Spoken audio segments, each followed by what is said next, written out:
Good morning, ladies and gentlemen. Good morning. Hearty welcome to Saturday's breakfast meeting. Today's topic is most relevant and very interesting.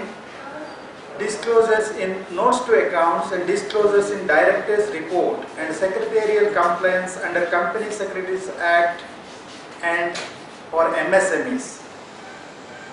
To enlighten us, we have invited an expert on the subject, CS Sundharesan J is with us. May I request branch chairman to escort him onto the dais and also welcome him with the floral bouquet.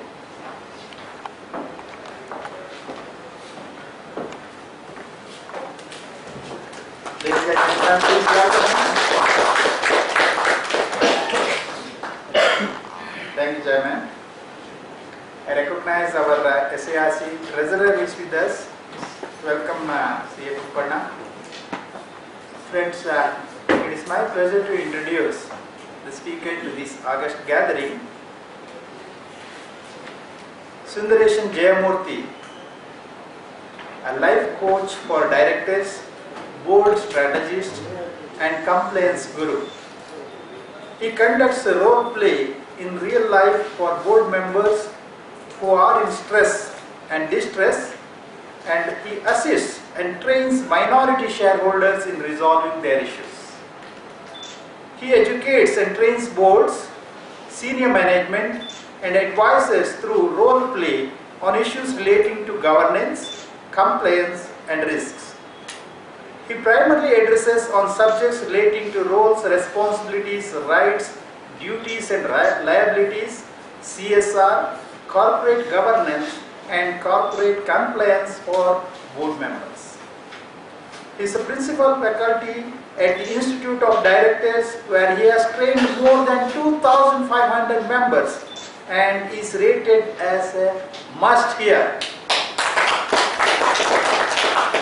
He is a visiting professor at the Institute of Management and Technology for corporate governance. He is a regular speaker at the Institute of Chartered Accountants of India and Institute of Company Secretaries of India and many other forums. He has published a book titled Board Anatomy that brings out the several gamut of governance, compliance, and risk. With this brief intro, I present CS Sundharesan J before you. Ladies and gentlemen, please join me to welcome him once again.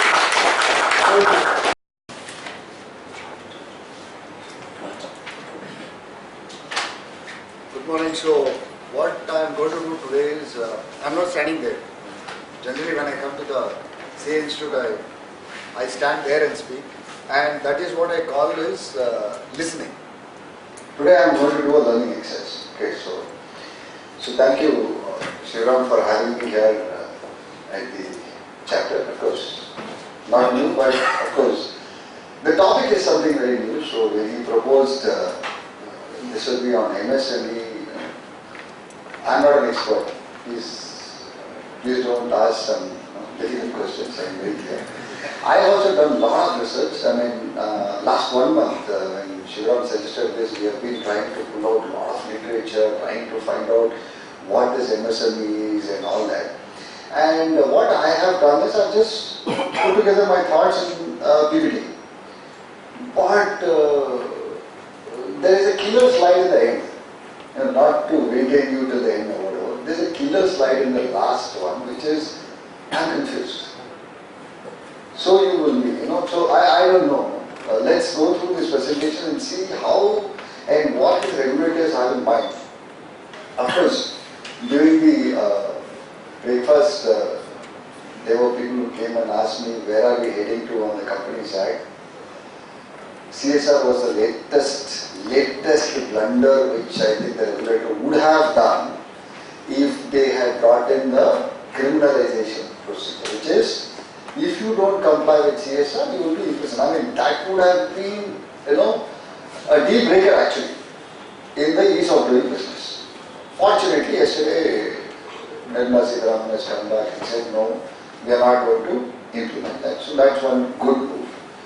But other than that, if you really look look at the companies, you know, Shivram was telling me GST everyday notification, income tax regularly, and then company law, whenever it comes with a notification, it's so heavy, so heavy. I'm going to spend some time discussing on section 137 for you.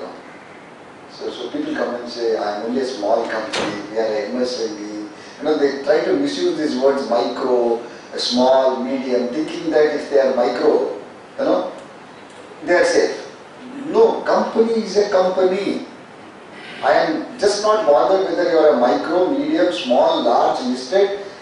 There are so many types of classifications, right? So that is what we need to understand. I mean, of course, I see the other thing which I am looking at is the audit report and the notes to accounts, which will form part of the next or the second module of this presentation. Of course, notes to accounts, but again, I was telling Shivram, notes to accounts is not for a part of a larger module. It should be a separate session on its own, because today, as you rightly said, NCLT, if I go, the first point that anybody discusses is the audit report. Why did the auditor not catch hold of this point now? Where all will you look, what all will you look, but you are supposed to, because again, there emerges a concept called liability of auditors. Now, if you think liability of auditors is a tough one, there is something called now liability of CFO, accountants. I was just telling him, officer designation has covered everybody in the system. Okay, 8 o'clock in the morning, I don't want to frighten you, but this is what it is. There is no escape from being a responsible professional.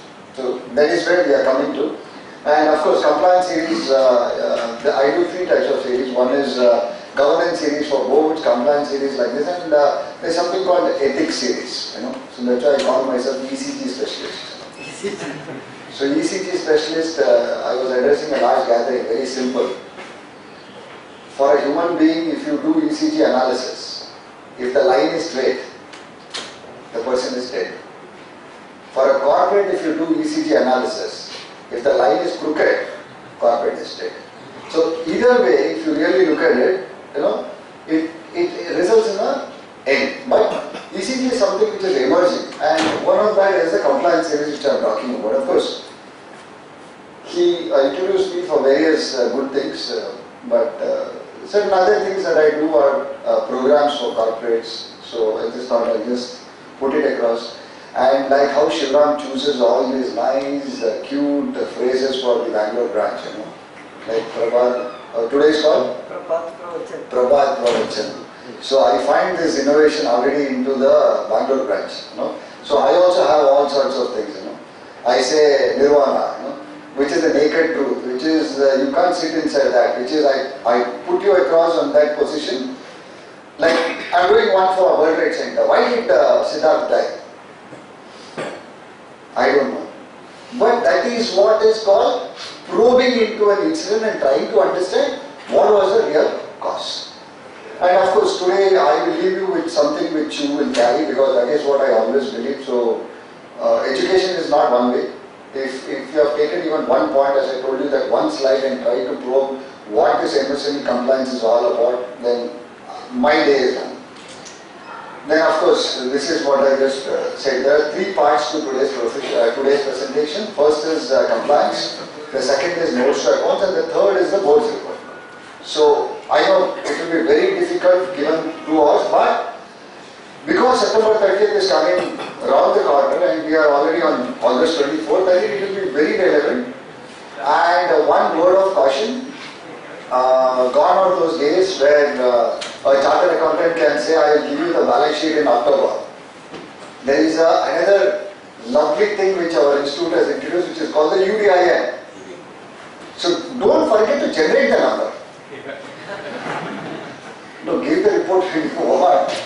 But if you fail to generate the number before September 30th, the company is dead and out. You will have to do a compounding application for sure. Because 2 ways, no? Either you put the company into problem or you get into problem. If you don't generate that number. So that is how beautiful that UDI number is. Of course, come to our part of the profession now. I just told them, why don't you just copy paste the CA Institute, it's fair. Because after generating the UDN, within 15 days you submit the report. What is they are saying? You generate the UDI online. And given the internet conditions and the MCA portals and the ICSI portal, I can't do anything on September 30th. What if?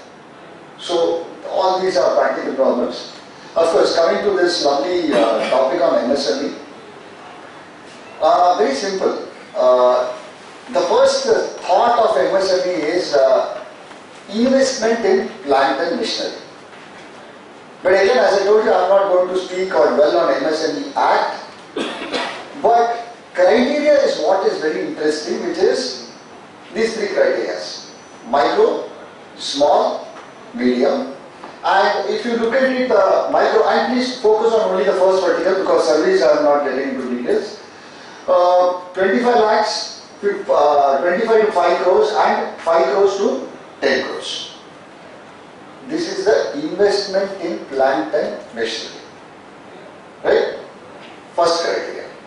Now I move to the second criteria. What does it say? Now look at this. They call it MSME enterprise. So that is why I told Shivam, I went deeper into the whole definition of what it is. I know what is a company. But do you know what is an enterprise?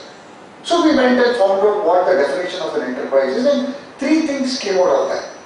If you look at it, there are three things. One is the industrial undertaking, business concern, establishment.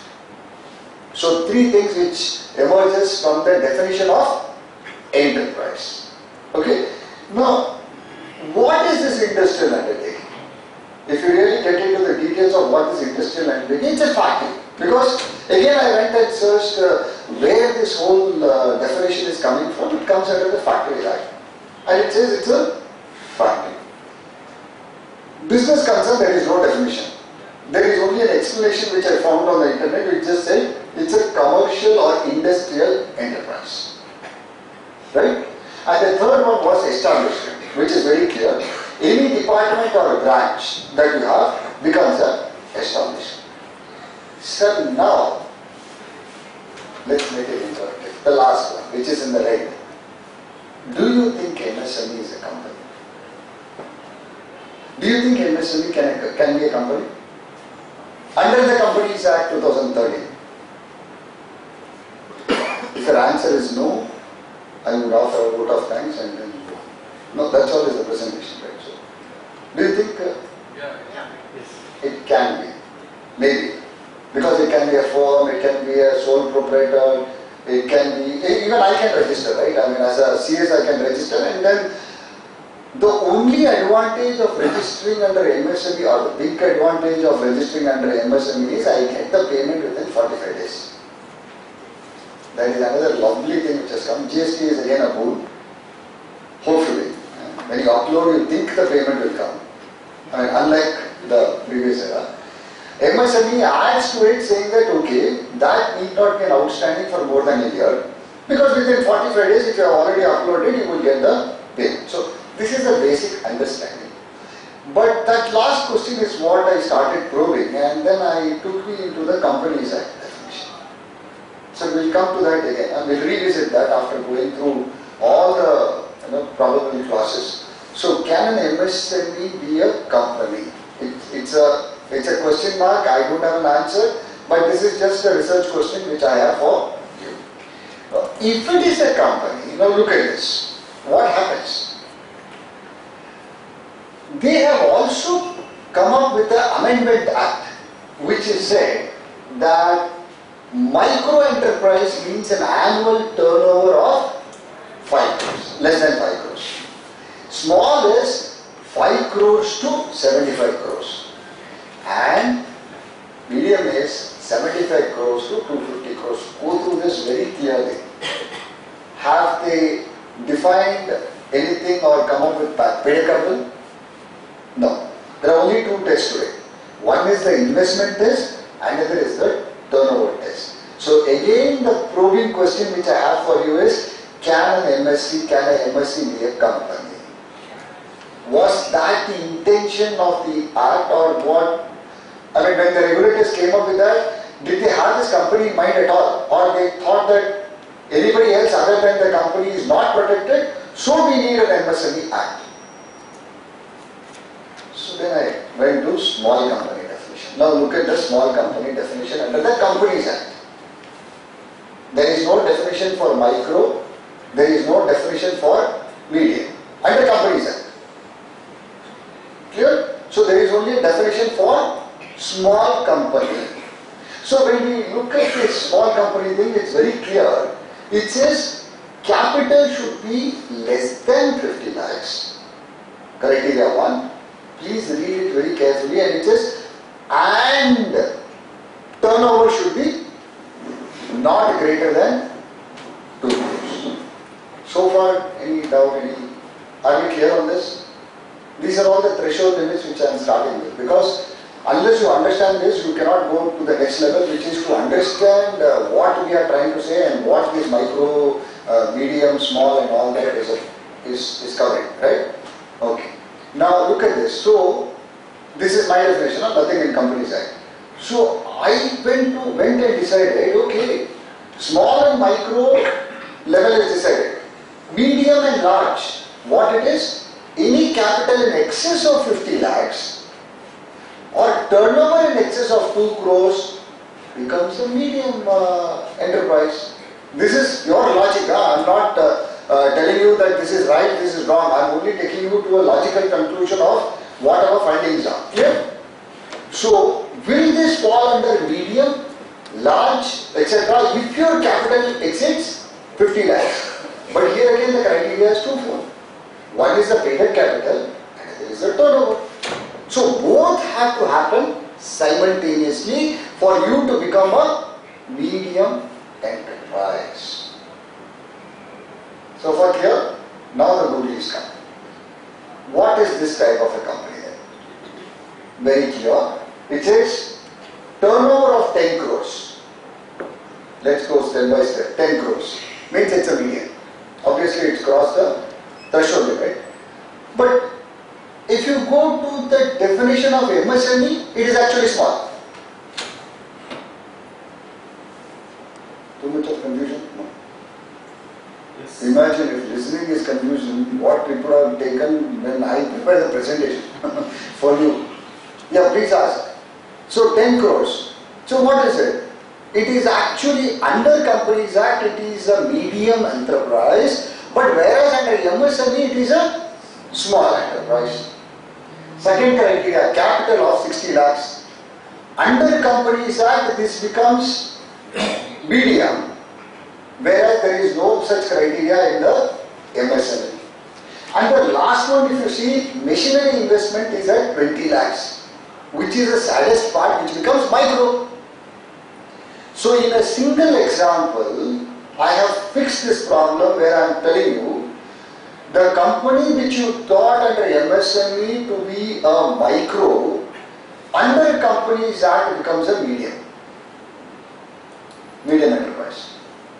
No, it's a very tough task for, of course, particularly for chartered accountants to even determine what type of a firm or enterprise that whole thing is. It's a very difficult proposition, right?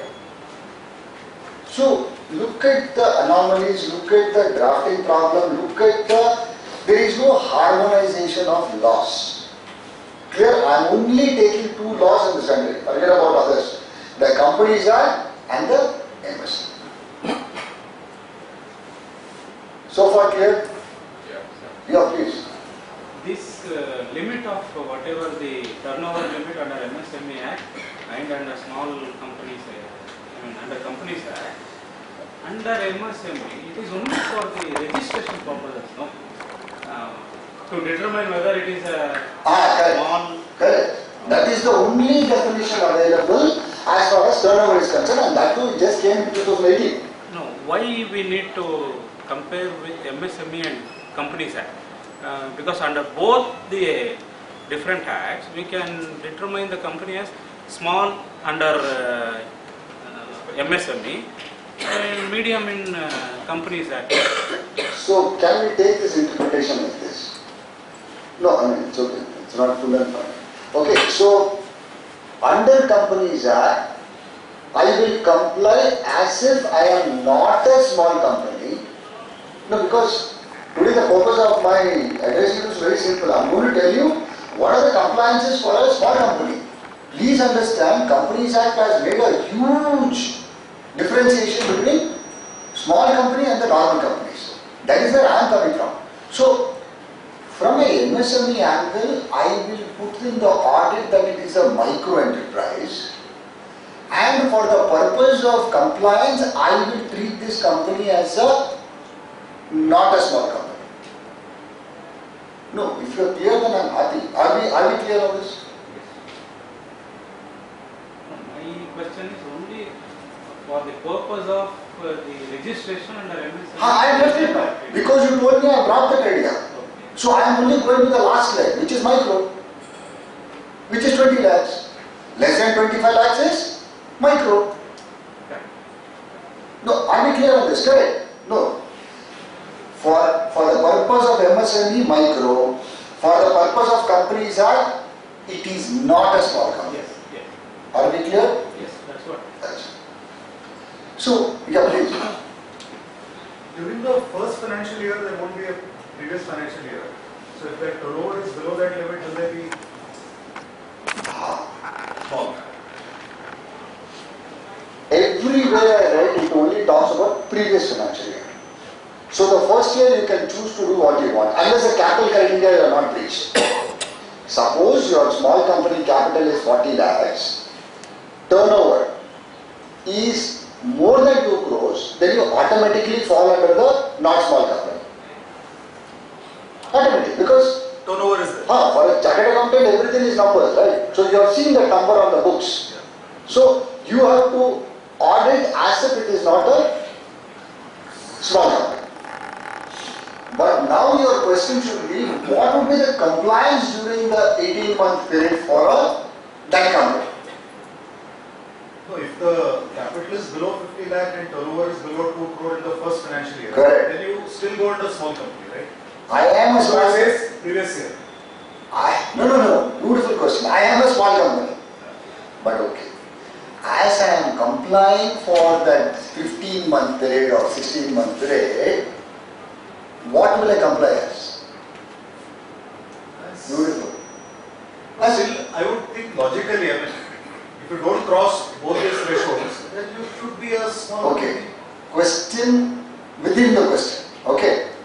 Suppose 6th month your turnover goes to 2.3 crores. Will you suddenly change your compliance? Because as I am going along, you will find small company needs only 2 board meetings in a year. Correct? Whereas at the time of incorporation, no entrepreneur in the world wants a company to be a small company. Everybody wants it to be a big company. So from a compliance perspective, where will I stand? Your point taken, which is on March 31st of a particular year, my turnover is 1.9 crores, my capital is 40 lakhs, who am I? Small company. Small company. That's it. So for that year, it is small company compliances. Next year also small company compliances. March 31st next year, my turnover becomes 3 crores. It becomes a Not small. no, because it's annual. So I still continue as a small. The criteria is the capital and the turnover. That is where the biggest confusion for a small company is. So a company with a 1 lakh paid up capital but 5,000 crore turnover, will it be a small company or big company? Big. As per that definition, it is and, right? 50 lakhs and turnover of 2 crores. So even if I breach one, no, that's coming up actually. If you can just wait for another few minutes. It's coming up in the form of a question. Let's see, see, that's what I said. Only when I get to do some different presentation is when I get deeper. Right? I also don't have a lot of answers. Not that I'm an expert and I'm trying to come and tell you, but as you keep probing, you are so confused with this law, you don't know where to place. Like for example, the Googles, Microsoft, Yahoos of the world today, in India they have only 1 lakh capital. But they have turnovers to the level of 15 crores, 20 crores, whatever. I mean, that's... So what type of companies are they? Let us see. So this is clear. So, yeah. Capital includes the reserves and surplus. No, it says paid up capital. Only paid up. Okay, now look at this. First three we discussed, right? The limits for registration or whatever he rightly said. When I cross 250 crores, what will happen? Do I deregister myself as an MSME?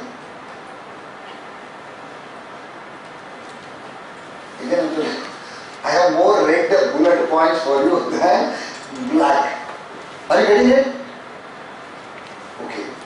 If you think you should deregister voluntarily under MSME so that you don't get those benefits of, there are some 4 or 5 benefits. If you go to the bank, there's no collateral, etc. etc. Now, where do you deregister?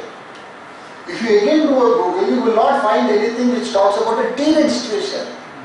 Now they have introduced something called Udyog, something where you can approach. But again, it's a question mark. Should I voluntarily go and deregister myself once I cross the threshold limit of 250 crores of turnover? Think, again, I am just opening up a lot of these points for you so that, once you get back, if you are handling some MSME, then think what am I to do with these companies? Whether they qualify to be here, to continue to be a MSME or not. Now, look at the last one.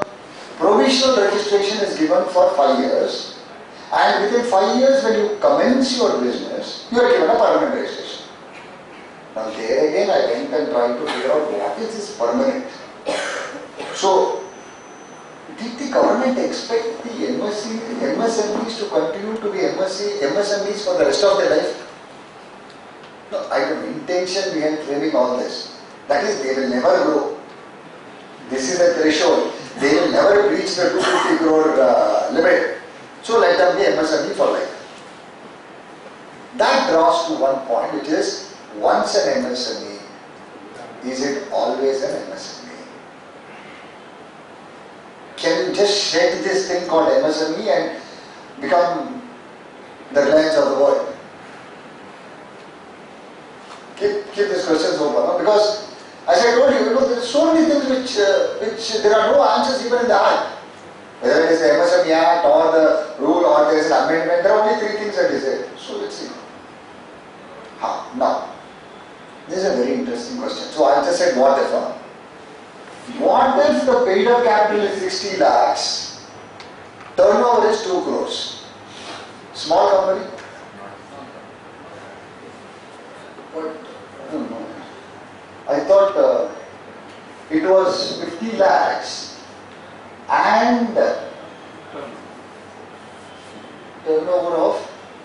It has to be a small company and of less. Huh? If it has to be a small company, both the provisions should be known. Brilliant. You wrote the assessments very well. Okay, now, so can you elaborate? For a small company, both the provisions have to be So are you getting it? If you have to continue to take the advantages of a small company, the moment you breach one of this, to my knowledge goes. So you automatically transition to the next level. Very important. Clear? Any doubt? Now the next example, look at this. If turnover is 3 crores, capital is 45 lakhs. Clear? I just changed the terminology from whatever. So understand, this is where our interpretation as well as small company goes. The moment you breach one of this, you lose the advantage of being a small company. Because as I am going to tell you what is the advantage of small company is when you are going to realize, oh my god, so much of plus. Your point. He raised a very valid point. Right now, what is the year of transition? When will you decide as statutory auditor, when will you decide I will not treat this company as a small company? Here again, please understand, again I will take you back to that. Okay, so here they have never mentioned anything on financial year. What is mentioned about financial year is on the MSME only. So here, my question to you is, will you as a statutory auditor advise a company that the day you made an allotment and it crossed 50 lakhs, you will lose all the benefits of the small company? Or if you are doing a concurrent audit, the day you found out that the company has breached the 2 crore turnover is when you will say that, hey, now no longer it's available. Please have 4 board meetings. Please have all those, auditors appointment, everything gets triggered off actually. What is the trigger point? I think for turnover, you have to see the previous financial year. Very good. And for capital, it can be any time. But don't you think all these are dynamic? Should be dynamic. See, he asked me, right, how will I know? An entrepreneur knows, no? He is looking at the turnover on a daily basis. You will look at it only once in a year. For an entrepreneur, it is everything, bread, butter, everything. So, he is looking at the turnover every day and he goes, oh my God, 28th of June 2019, I have crossed 2 crores 1 lakh. I'm asking because, see, there is use and misuse, right? Whether it is MSME or small company. Government has given you certain leeway advantages thinking that you are this. Now this is what I call the state of mind, right? So, right now the entrepreneur, what is he thinking? On June 28, 2019, when the daily spreadsheet shows the turnover is 2 crores 1 lakh. Should I quickly follow the 4 board meeting pattern and still say that, okay, my chartered accountant will take care next year and then I will show only 2 board meetings and then I'm still happy in life? See, I am talking about an audit point of view. When you are going, see, onus is also on you, right? Onus is on you, onus is on our profession, onus is on the entrepreneur also. So who should be honest when this trigger point comes? Do you think the trigger point is fair? That the day you make an allotment and it crosses 50 lakhs, you lose all the benefits? Should we take it like that? Well, this is the consensus, that's all. If you all agree, then, because there is no law. There is nothing as far as the law is concerned because it's all interpretation. He comes and says that previous financial year is what I am going to take, but I am telling you, how can you do that? Because a privilege or an exemption is given because you are that. The moment you know that you are not that, it's over. It's also not considering seriously, even if it is because the interest concession is going to be continued. Yeah. So how can you use something which you are not entitled to? So from a larger perspective, let's take a conscious call that we will inform the stakeholder that the trigger point is the day on which you cross or breach this threshold. That day you lose all the advantages. Can we move on? That's fair, right? I mean, for anybody not to misuse the provisions. Which is the year to be considered for, so this is what. After losing the this is the next one. Okay, I lose the status of a small company, but suddenly due to bad, now what is telling at the world, which is a recession or whatever, my turnover suddenly drops below 2 crores. So, will I become a small company again? For the next one. Again, just 2 minutes back I told you that if it is a privilege, I should let go. Again, look at it, if it's a privilege, I should get. So again, when the entrepreneur is sitting with a spreadsheet and figuring out that, oh my God, like the hardware, it's just dropping. It's come less than 2 crores. Can I comply with small company compliances? It's going to be tough for you. No? As statutory auditors, you need to have your antennas up. It may be purely hypothetical, it may be only a theory thing which I am discussing, but what if you get into any of the situation like this, what are you going to do? The entrepreneur suddenly on June 29 finds that from 2 crores turnover it has dropped down to 1.75. And suddenly he says, okay, next quarter only 1 board meeting and that's all. Why did you do only 2 board meetings in a year? Because during the year my turnover dropped and I became a small company again. All this can happen. Can it happen? Yes, all this can happen. So it is not that you just go with some year-end figures, try to do an audit and then come out saying that, hey, this company is so-and-so. No. Whether it is MSME, whether it is small company, please appreciate the fact that all these are based on certain privileges and exemptions for which the trigger point will be on a particular date. That is my interpretation. I have also not, there is nothing in the law. It's just an interpretation issue. So think, okay, and during the audit, please be careful. So, to answer your point, does that previous financial year hold good for me? At least not for today's discussion.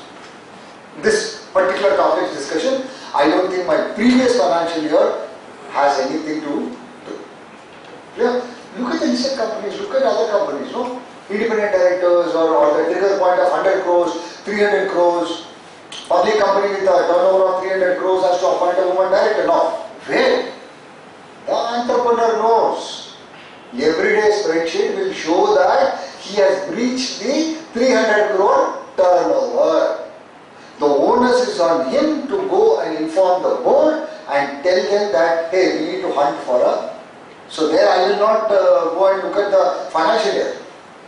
Because what if in June I have already crossed 300 crores and you are as auditors getting to look at something on April next and then you are finding out that this fellow is not appointed? No, please understand. There is a 9th month of default. And this is giving you an example. So, there again, please understand, certain threshold limits are not based on the previous financial year, they are based on that particular moment. So, onus is on the entrepreneur, on the promoter, on the director. Okay? Next. A company may be a micro. Now, this is another very confusing stuff.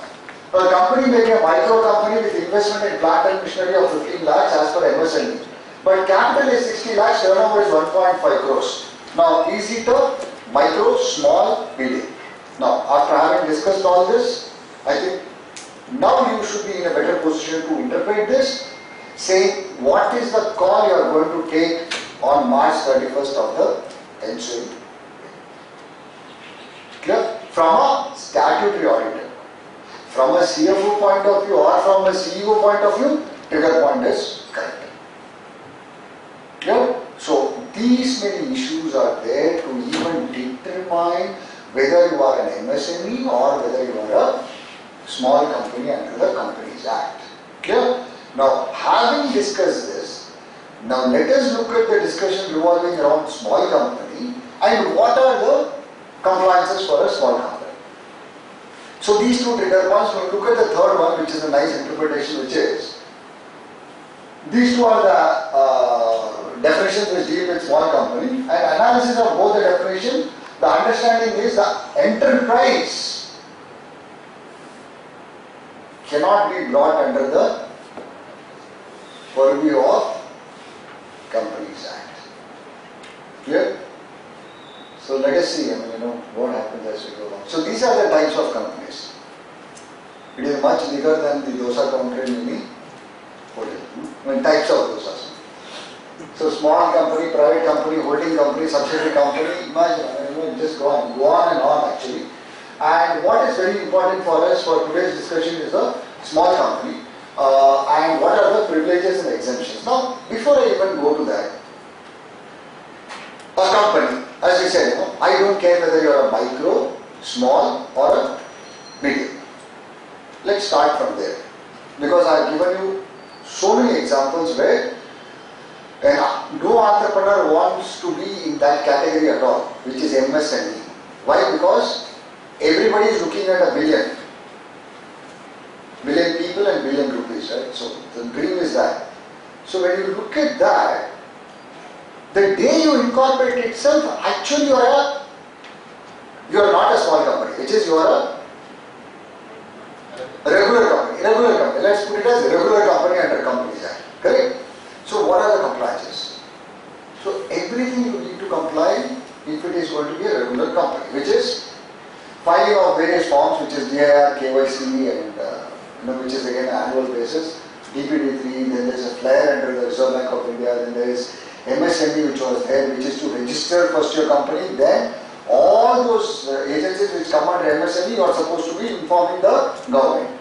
And then NGT 7, then 2, and of course AOC 4. So these are the forms which are regular in nature. Then there is a DIR 8 and a NBP 1 which is common for all companies, whether you are a micro, medium or small, which is the annual disclosure of directors. Now here again, some of the companies that we are taking care of, please understand, there are a lot of times where the entrepreneur is going to come and tell you, no problem, I'll give it. But when we go for an audit, I am not talking about small companies, I am talking about even multinationals. We find that there are no records. Why? Because the auditor took the promoter for or the director for granted, went ahead, signed the auditor's report. Now you have signed it, right? And in the auditor's report, what did you say? You already mentioned that all these are available with you. So record keeping, very, very important. I find whether it is small company or large company, this NBP 1 and DR 8, please don't take it easy. I don't want to name the company. The grand old man of India, whoever you think he is, was prosecuted for not having given the proper NBP 1. Those days it was called 24A. So don't take it easy, please. And then compliance. Of course, the annual general meeting, and so one of the questions which came up during the breakfast service, annual general meeting. Now it's so easy. Somebody called me and said it's moral. I said don't feel bad about it. Go ahead and do your AGM, because only 3 days. September, the festivals coming in, right? So one company had already fixed, and that happens to be moral. So January 26, August 15, and October 2nd. That's it. Rest, do whatever you want with the AGM. Now the question which came up was shorter notice. Can I do it at short? The most popular one, right? So now here, Companies Act has got no restrictions, but there is another demand which is secretarial standard, right? Now you have to follow multiple accounting standards, secretarial standard, Companies Act, don't ask. So there it says at least 1 day there. But not many people are aware, not many people actually follow, because here again let me tell you, the first time when Companies Act came, I think it was just 4 months into it, and then I had addressed the session here, and there was a huge dispute on notice period. Finally it got amended only in 2015, where they relaxed, saying that the notice period can be less than 21 days. Now all those have come just 3 years back, and today AGM there is absolutely no prohibition in conducting a short notice. Then of course compliance pertaining to quarterly board meeting. Yeah. The only tip that I want to give you in quarterly compliance is, please understand, you may think the gap is 120 days, but in real terms it is not. Because June 28th, if you have a board meeting, technically speaking you can have the next meeting on July, August, September, October 27th or 6th or whatever. Because you have taken care of only the 120-day compliance. Whereas there is a secretarial standard 1, which is every quarter. So don't take all these funny chances, because today there is something called 454. What is it, anybody? What is 454 which is coming?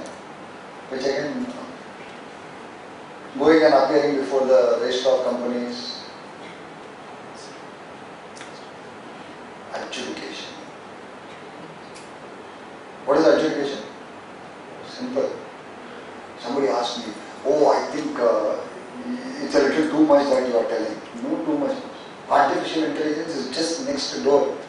If you can spend, imagine the government which has billions of rupees, why will they not spend on upgrading the ROC system where it says XYZ company has filed the annual report 1 day late? What?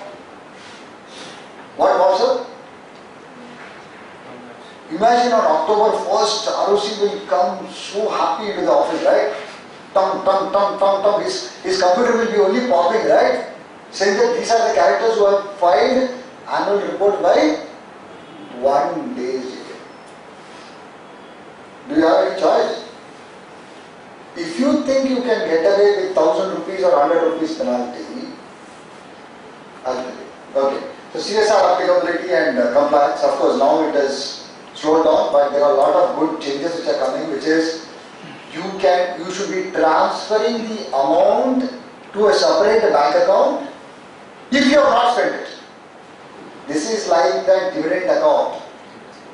Please understand, you have to transfer and keep. In 3 years if you don't spend, it will straight away go to investor protection fund.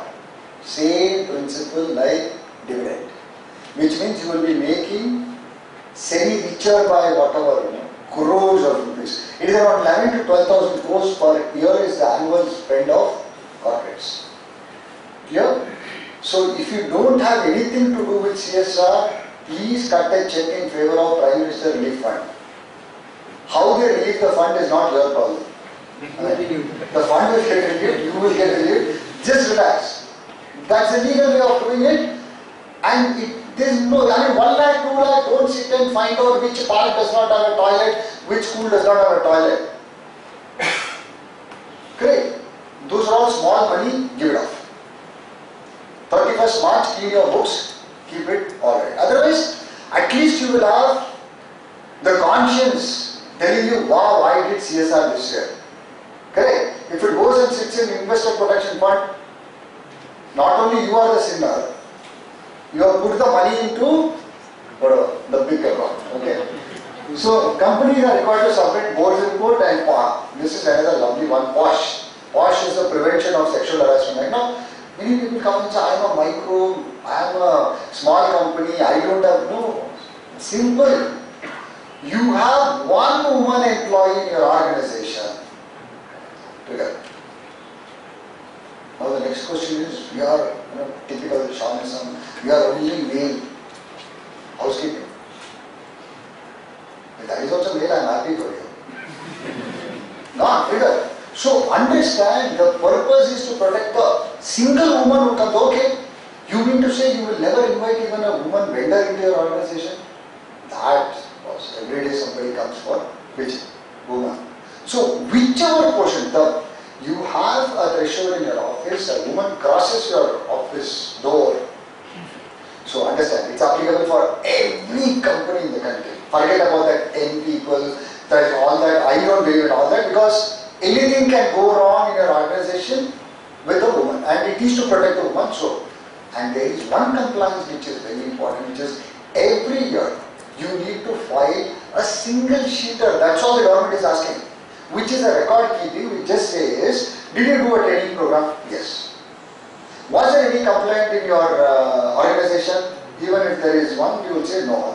Generally the form, very rarely you will find. Okay, some good companies will say yes, but it is resolved. So understand, different types of reporting also is available, but file it with the district, but wherever the labor law jurisdiction is, file it and give it. Why? Because board's report, now don't worry, POSH has got no prosecution, but board's report has got a single line which says, as board members we have complied with the provisions of POSH. And if you have not complied, 134 has got the provision to arrest you. CSR has got nothing to do, don't worry. But if you have not complied, you fall under 134, 134 can arrest you. Very smart, no? So I don't have any direct provisions, but all this gets covered under the board's report, and that is where the provision for imprisonment is available. Clear? So, but I am not going to discuss what is there in board's report. Of course, these were all one-off cases which got filed NFRA and then bent to an INC 22A. INC 22A again, check with your clients. Of course, one of the clients had not done. Yesterday we went and saw somehow they managed to do it. It's a penalty of 10,000, but the moment you don't file INC 22A, your company is stuck. Stuck in the sense, you can't file a form, you can't do, it is like freeze. We used to play freeze. So freeze, that's all. To get that release, you have to file this form INC 22. Other than that, you can't survive. Okay, now on the various exemptions that are available, where is it? This is where the exemptions popped up, and the notification was on June 30, 2017, and very clearly the government came up. So understand, till June 2017, all small companies were also complying like medium companies or not small companies, which is the regular companies. Are we clear? 2017 is when the government came up with a specific exemption and said these are the things that you don't have to comply. First one is of course the accounting standard 3, which talks about cash flow, and for a small company cash flow is, presenting a cash flow is exempt, but you can choose to do that. Okay, they have just done a voluntary and a mandatory stuff, so you can trust the mandatory. If something is not asked, why will I do? Yeah, I'm just telling you, don't do. So 92, many a times people discuss about spirit. Law should be complied in letter and spirit. What is spirit? Who else but Dr. Malia has taught you what is spirit? Manufactured spirit, sold spirit, did business in spirit, made money in spirit, and made a spirited with it. So spirit, just move it right. Letter. Letter is what you, because most of the companies don't even follow letter. Forget the spirit part of it. So let's focus on the letter. Letter is what I'm saying. This is a must. Beyond that, if you choose to do a lot of things, I'm happy for you. Yeah? So next is, of course, the good thing is about certifications. Now, a lot of these forms do not require the certification of a practicing chartered accountant or a company secretary. That is a great move. Because that's an additional load, right? So of course, loss for us, but good for the small companies. Okay, so no certification, you just have to upload the form. And board meetings. 2 board meetings only, but only catch you please note, I cannot have a board meeting on September 29 and October 3rd and say all done. Technically speaking, you are complied with 2 board meetings. But what they say is, between the meetings you should have a 90-day gap, but only 2 board meetings. That's the exemption. Then of course, there is 92, which deals with, penalties at 50% off. It's like sale. So, Buy one get one is not. buy one get one is not available actually. It's only 50% sale. So understand, so these are the advantages in case you err on the whatever side. Then you have a board's report which I will come in the end, but yeah. These are the forms which are not required to be pre-certified, which I went through with my team. I think most of it is covered. You don't have to worry, including the return of allotment need not be pre-certified. So which means till you are a small company, most of it is almost free for the companies, except the audit fees. No, that is, there is no exemption on that, no 50% on audit fees. Okay, then you have some more forms which are, GNL1, DPD3 and AOC4, which require certification. At least 3, they have made it very clear. Obviously, because it's accounts and it is fixed deposit, obviously they want the gun on your head. So mostly it will be certified by a chartered accountant. Then of course, incorporation related, I am not getting into details because of time. Whatever it is, it's only 2,000, and if you see the increases up to 50 lakhs, which is what is a cutoff for a small company, you have got a very subsidized rate of filing fee for a small company. Yeah, now we come to the killer sections. 2 sections. Okay. Now if you think, oh my God, I can be happy with these 2 sections now. Only 2 are here. Because Shivram has told me that he will conduct a full program on liabilities for a chartered accountant. There I'll come and have fun. Or sorry, we will have fun. Okay. So starting from 139 to 447. So yeah. So what are these? 102 explanatory statement. You know what is an explanatory statement, right? It has to be attached to the notice of a meeting and you have to explain.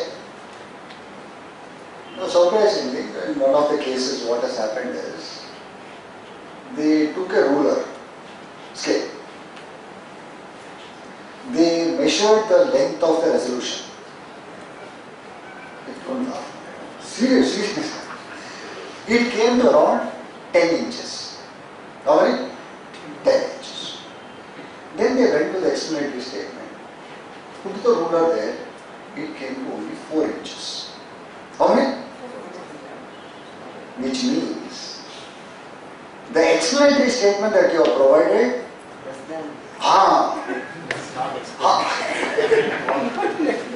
very good. I don't know if it's live or camera. Be careful. Okay, this is not a joke, it's serious. Because Shiram is taking it live. Serious. Which means, okay, that time actually I started sweating because for 20 years I have been teaching students. And I have been telling them, explanatory statement is just an explanation to the resolution. But even in my dreams I never thought that an explanatory statement should be longer than the resolution. You know what is the penalty? Summoned. Summoned. Penalized. This section says minimum 50,000 is a penalty. Minimum. So the officer was very kind. Said, I'll let go. But I have a problem. I cannot levy less than the minimum. Company secretary, 4 directors, 3 lakhs. How much? 3 lakhs for 4 inches. Yeah, you could have wasted some more paper. You would have copied the same resolution. You could have, okay, we also did not realize that, because we thought resolution is self-explanatory. So explanatory statement need not be as detailed as the 3 lakhs. Be careful. It is mentioned in the law that explanation is supposed to be this. Thank God, otherwise I would have taught them. However, it just says 4 points has to be covered. 173, very clear. That is, directors are interested or not, then that is concern or so and so, then the details of the transaction, and then interested parties related. So all that was covered. What more? But we could cover it in 2-3 lines, 2 lines. So that is why it just came to about 4 or 5 inches. What more can I do? Learning. Font size you can increase. Sorry? Font size you can increase. Sir, but that lesson has costed 3 lakhs. So now I do all that. But it's the most expensive lesson in our lifetime, right? What we thought was just fun, we learned it at the cost of 3 lakhs. Don't worry, this company went to appeal. First.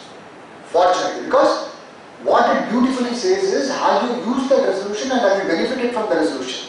Fortunately, in that case, the client had not used the resolution. So they could come out.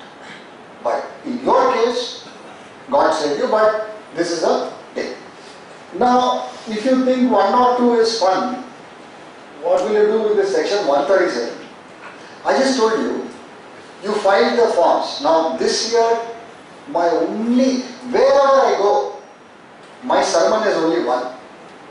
Please don't delay filing your annual accounts and annual return even by a day. If you can file it 3 days before, you will walk to the bank very happily. Otherwise, what are you going to lose? Serious on this year. And trust me, in the next 1 month, Ministry will put in the artificial intelligence and ensure that what I told will come true, which is pop-up.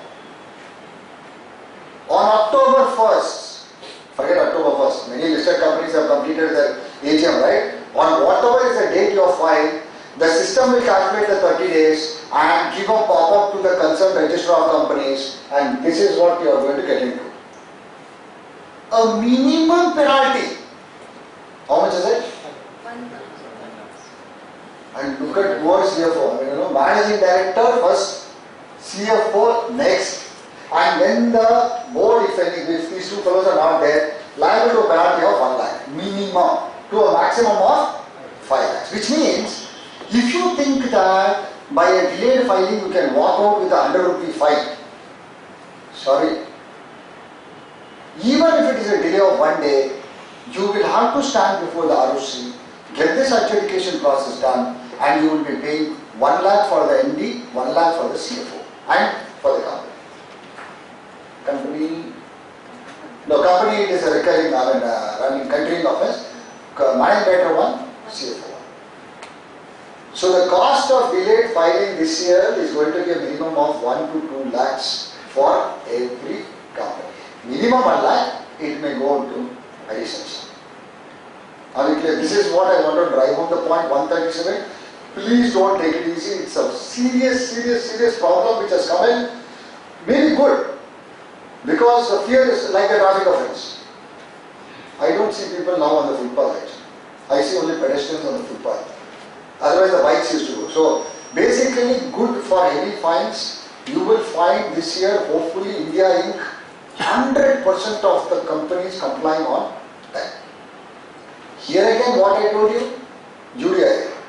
If you have pressure, generate the UDIN. But ensure that the filing doesn't go beyond. See, I know a lot of entrepreneurs, they don't file the balance sheet, stating what? Competition. I will not file it now, I will file it only next April, May, June. Why? That entrepreneur is afraid that the moment he or she uploads the balance sheet, competitor will grab it first. So there was, very practical way of delaying the balance sheets. But now that person will have to pay a huge price if they have to do this exercise this year. This is one criticism for you. Then personal liability, of course, there is a lot of these things which are personal liability. It is not submitting your DI rate and MVP. That is what I go on saying. As chartered accountants, you are also liable because you have already stated in the auditor's report that I have received a copy of the MVP 1 and DI rate. Now, to back it up, if there is no copy, say that it is lost. No, I gave you a solution. Okay. Say that it is lost, but I don't know how far it will work. Okay, number of audits. This is the next exemption, which is for the chartered accountant also it's exempt, smaller company, and for the company also it's exempt, which means the 20 company calculation, the small company is outside the purview as far as the chartered accountant is concerned. Okay, now, audit report, of course. We have limits in the Act, C Act. Which are? 30 companies. But including small companies. Yes. Government companies. Yes. All types of concerns. Government companies 30. All. We have an ethics. Achha. So CA Act Yes. overpowers the provisions of companies. Okay. So now we move on to any doubt on this compliance? Now we move on to the notes to financial statements. Very interesting actually. I just put forward some few questions. Actually, this is what I found when I googled notes. I found there is a provision which is available, which is 102 subsection 40, which defines financial statement, and there is a penal provision also.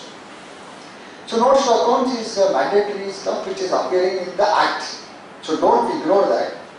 But how people use it, I will only discuss that rather than discussing point-wise what you are to put in, what you should not put, what need not be put. Okay. So what is this useful for when I just quote, there is a RTP transaction, related party transaction, there is a forex search, or there is a remuneration detail. See, some of these things which I found very useful was depreciation policy and revenue recognition, something which is ambiguous you put in the notes to account. Now, if you want to do real good research on this topic, pull out 2009, March 31st, 2009 balance sheet of Satya, which is what I have.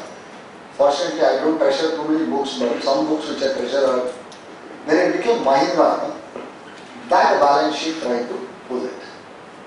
Point number 2. The next biggest scam in the history of mankind is ILFS. March 31st, 2019 balance sheet. In fact, you can do a PhD on notes to accounts. You can do a PhD on notes to accounts. Just pull only this. In 10 years, that was exactly March 31st, 2009. And today I am talking about March 31st, 2019. In 10 years, 2 balance sheets can train you everything on notes to accounts. Amazing. Amazing. What all should be put? Of course, other companies like Fortis, the cash disappeared. Pull it out, which is the last year's thing. Last year balance sheet. Try to pull it out, you will get some explanation on where the cash disappeared. When the promoter said, yeah, 2 crores is available but it is in my house. Whether it was truth or not, nobody knew. But I think Deloitte was the auditor or what, they had to go to his house and search. And they did not find the cash. That much of cash. They should have actually gone to some other place, right? I will not put it on a public forum. Okay. So now, whose responsibility is it actually? Preparing notes to accounts. Auditor or management? No, there is real stuff and then there is something unreal. That's okay actually. We all know. But that's okay. But the real stuff is it's a management call. In fact, even the balance sheet, profit and loss account, till the last T, which is signature, an auditor is not supposed to interfere.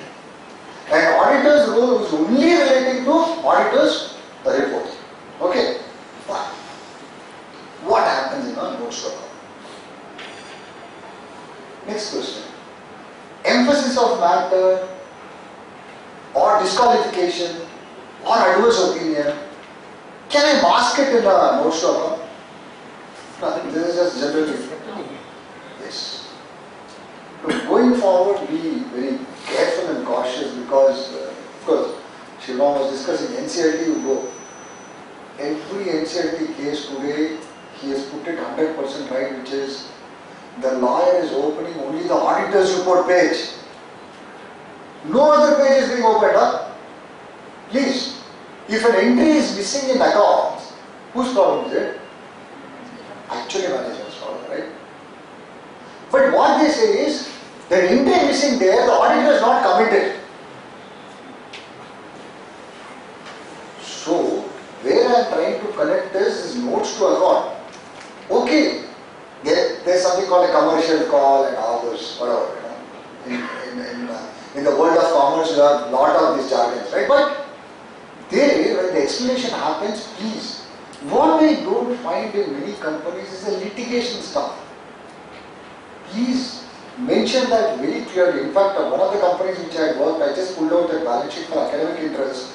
There was some land in some part of Bangalore which those days was valued around 25 lakhs. KPMG was our auditor and we couldn't actually identify or recover that land. Straight away it appeared in notes to account saying that this is the piece and parcel which the company is not identified and it is going to be written off. That's it. So, not that they put something in the auditor's report, but the notes of accounts was very clear. Now, if you ask me, as a shareholder, can somebody sue you for not putting something in notes of account? Not the auditor. There the liability is completely on the board, who signed the balance sheet of the company. Why? Because as per section 2 subsection 40, notes to account forms part is an integral part of the financials. No, so this thing called notes to account, now that is why when he raised this lovely point, no, small company is an MSME, not an MSME, small company is not a small company. All that a shareholder is actually looking into your balance sheet. The notes to account to figure out whether such conversions actually happened, when it happened and how it happened. So connecting these two, you will have to necessarily mention in the notes to accounts whatever your findings or non-findings or what is missing in notes to accounts. Of course, when it goes to emphasis of matter, it hits the whatever, which means antenna is up by all the stakeholders. But at least when you look at the notes to account, that's shareholders.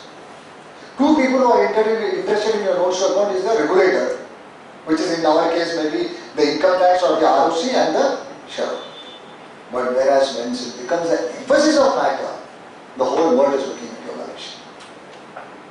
So, as you rightly said, it can happen. So to dilute whatever, I move it to the notes account. Now, what cannot be disclosed will be explained. Now, this is also becoming one case which came up pre-GST, of course, was this boosting of turnover. on March 21st. So I was speaking to, of course, what I do is anything pertaining to accounts, I speak to 2-3 Chandraman and friends of mine and then try to pick points so that it becomes more relevant for you. And this is, there is a client who on between March 27th and 31st created all the invoices possible. And in about 3-4 months, all the invoices got rejected. Now when it went, next year's, the problem is not the previous year. The next year audit when it happens, that auditor did not comment on the rejections. For whatever reasons, either it is a oversight or it's real or whatever, intentions but slip. So during the income tax thing, it very clearly happened that this guy was caught and like the CCD case, whatever. So he was pushed, pulled and then whatever. And fellow went through whatever it is, and that is what they say. But so understood? So this is where you are going to land up. So notes to accounts not appearing, audit report not appearing, any non-disclosure, you are at risk. Very, very clear. I mean, you cannot get away from problems like this. So that is what represents no show. Now, another interesting thing when I said CCD, next year's balance sheet of CCD, you should treasure it as chartered accountants. Treasure it. Like how I have treasured Satyam, how I have treasured ILFS, the next one. There is not a post. Beautiful it will be. I mean, that too people who are good at numbers and all that can actually go through the cash flow today and figure out if what they are saying is right or wrong, which is the missing gap in the cash. Sikal. Which are? Sikal. Ah. That's the group company. Yeah. So, of course, but parent company, if it gets reflected, it will be good and great because that is not a listed company, right? If I am right. Sikal is listed. Listed? Yes, no. Okay, so both. So pull it down, easy for you to get the copies of both the companies. Check it out. So, what I am saying, it's only research. I mean, we are not interested in somebody going away, how they went away and all that. In fact, on 28th, next Wednesday, if you are interested, I am doing a session in World Trade Center between 4:30 and 6:30. How can entrepreneurs fail? So the moment I put it up, I got 3 calls saying that what a title. Are you going to say whether entrepreneurs have failed or entrepreneurs should not have failed? I said this is only a trailer, no? You have to come to watch the fun, right?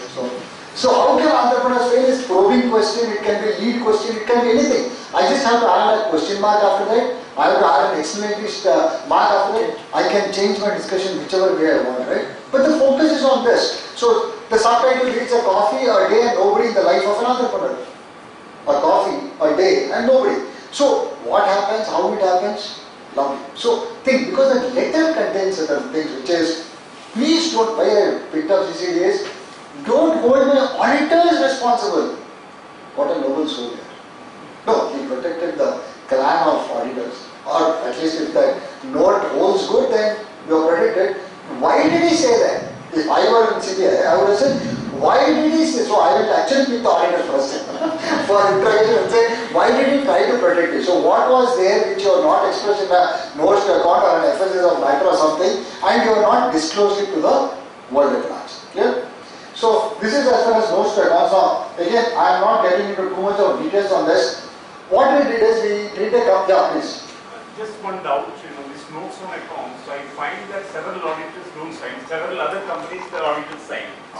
So some thoughts on that? On the left hand corner, there is right hand corner, left hand corner. If you can just pull out the name, because I have not come across a balance sheet which is not signed by a auditor, because balance sheet, three places. Notes on accounts. So don't worry, when they sign the balance sheet and the P&L, what happens? There is schedule 15, notes to account. They are put and they have signed it. So even if they have not physically signed the notes to account, in the balance sheet and P&L account where they have confessed that they have notes is integral part of that, so don't worry. Don't worry. So it's only an administrative lapse. But can I get away from liability? No. Clear? Yeah. So what we did, private entities and listed companies, what is the difference? Is there any big difference? In fact, the analysis showed that 90% of the disclosures are the same.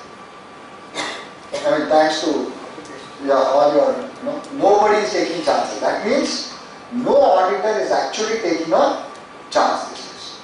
Not auditor, actually the management, but of course, under the supervision of the auditor, I don't think anybody is taking a chance. So if you take this balance sheet assets, there's absolutely no change, it's almost the same. Okay, listen, if you look at the various asset classification which I have done, it's the same. Now, if there is any difference, it would be just highlighted in red, which I will just see if I can. See, look at this. There is absolutely, only we spend the research time to understand whether there is any big flaw. No. So understood. So it's a boiler template which is available for everybody and nobody is trying to play around with the notes to accounts.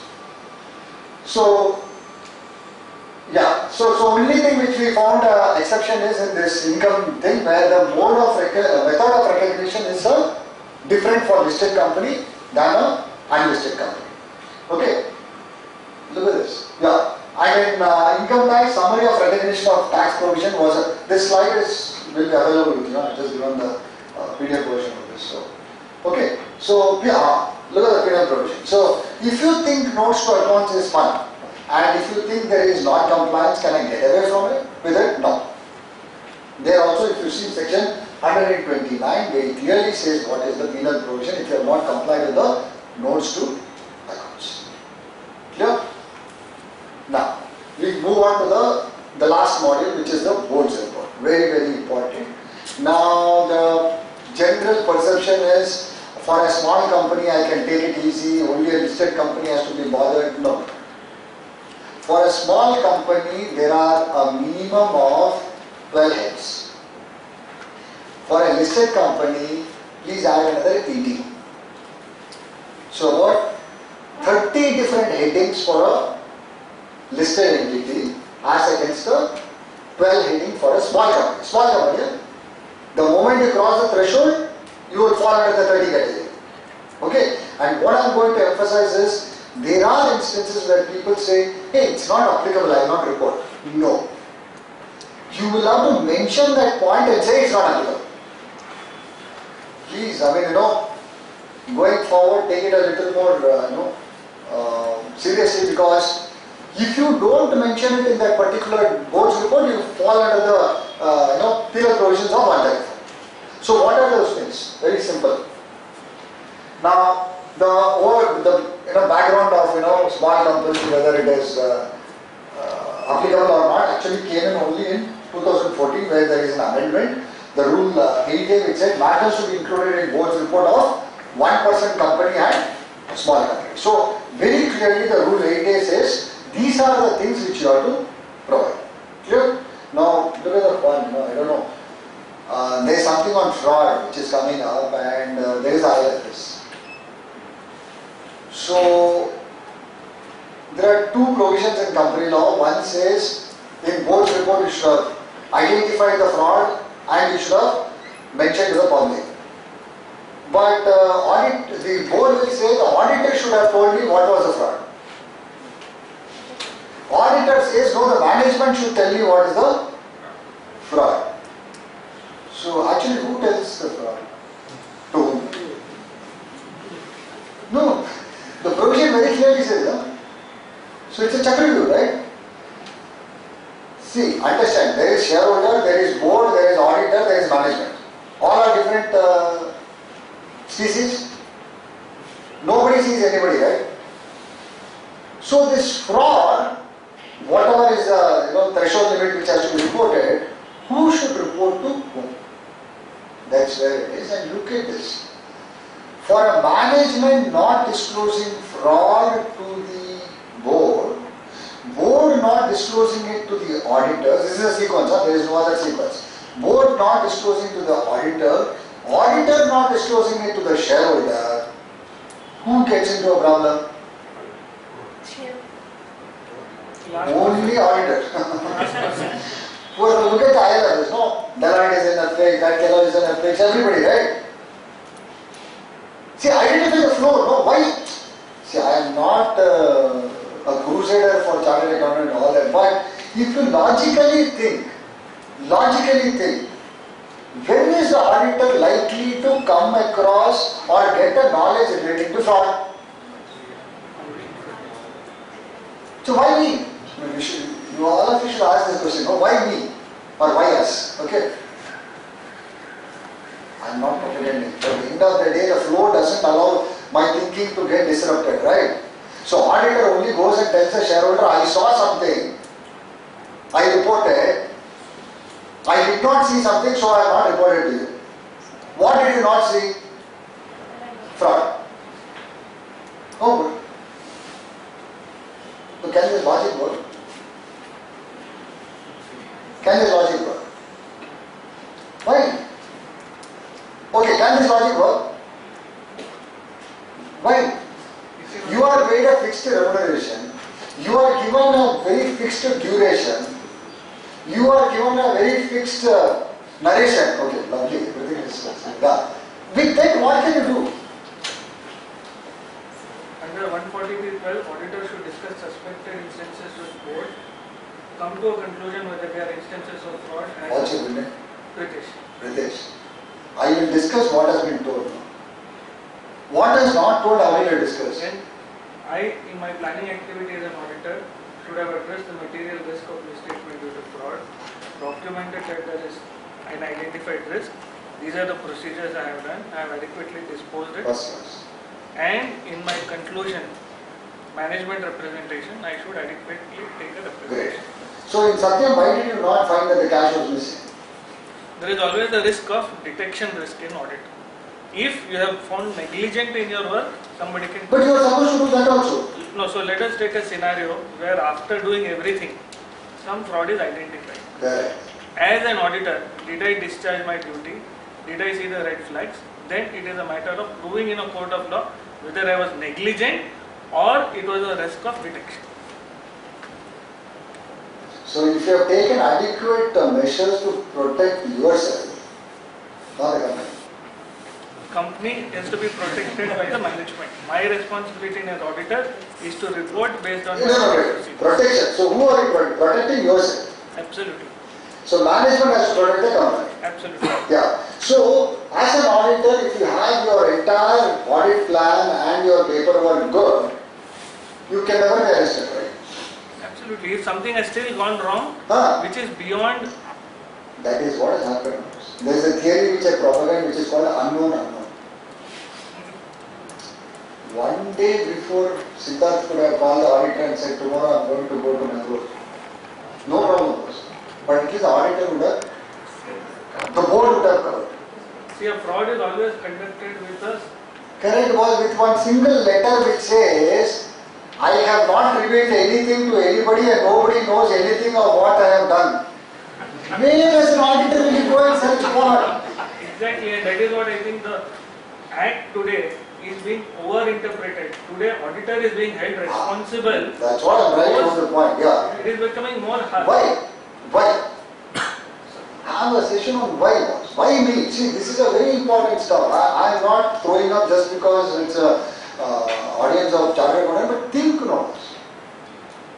And that too auditor, please understand. See, that's what I said. See, these are all unknown, right? Now the CEOs, that's what, that Wednesday which are unknown. What is Ramalinga Raju on January 6th could have gone to the board of directors and the auditor called them into a conference room and said, hey, tomorrow morning I am going public with my statement. Like, going to the balcony, waving my hands and say I am the thief, So two things can happen. Either the board and auditor could say, no, please don't do that. Give us some more, to cover up. Or number two, they will say, to hell with you man, do it, we will all resign and go. It can happen or not. On January 6th, 2009, if as a chartered accountant you had resigned from Satyam, would anybody have come to know that there was a fraud? You were part of the fraud. But if there is a mass resignation, then that will also be problem. Very good, but understand the liability part of it.